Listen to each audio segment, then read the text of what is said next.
I'm Hannah Blackwell.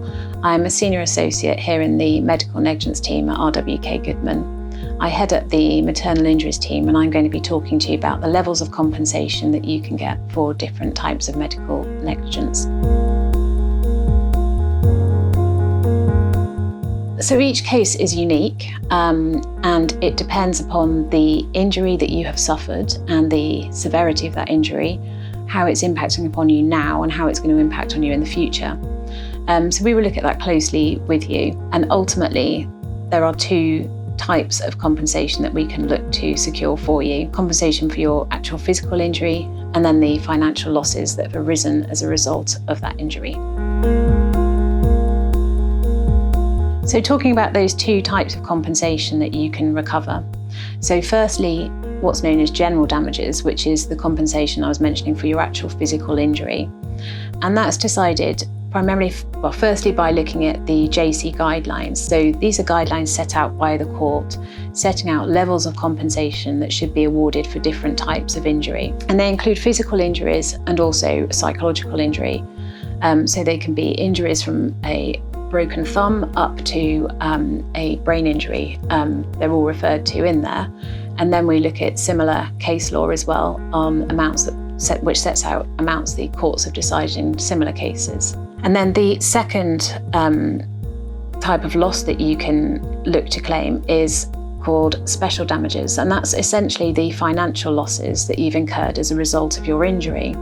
So it may be things like your loss of earnings, if you've not been able to get back to work or you've not been able to go back to the same job.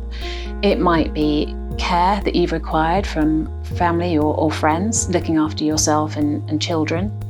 And it could be future treatment and therapy costs that you may need.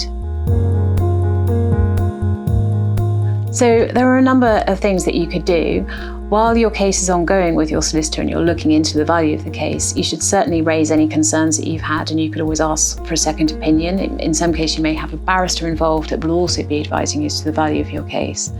But ultimately, if you feel the relationship with your solicitor is breaking down and the trust has gone and you're concerned about the level of advice that you are receiving, it is possible to change solicitors. People do that, and you can seek alternative legal advice and ask for your file to be transferred. It's often difficult, once the case is settled, to reopen looking at the value of the case and reinvestigate that. At that stage, you're probably looking more at whether you've received negligent advice from your solicitor and whether you have a professional negligence case.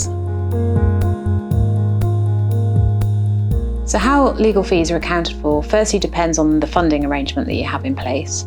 So it might be that you're entitled to legal aid, although that is restricted to a child that has suffered a brain injury following their birth.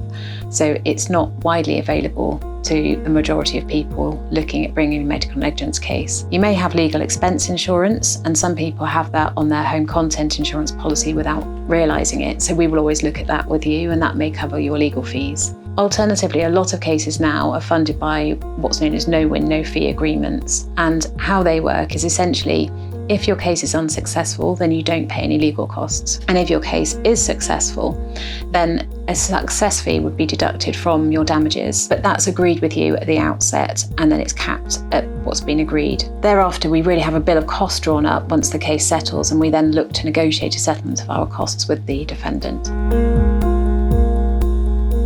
Then you need to get in touch with a specialist medical negligence solicitor, like our team at RWK Goodman. We've seen a wide variety of medical negligence cases and represented a number of clients with different injuries. We offer a free initial consultation, so we can talk to you about your unique circumstances and whether you may have a case. Thank you very much for listening. I hope that's been helpful, and if you do have any questions, please do get in touch with a member of our medical negligence team at RWK Goodman, and we'd be happy to answer any further questions you may have.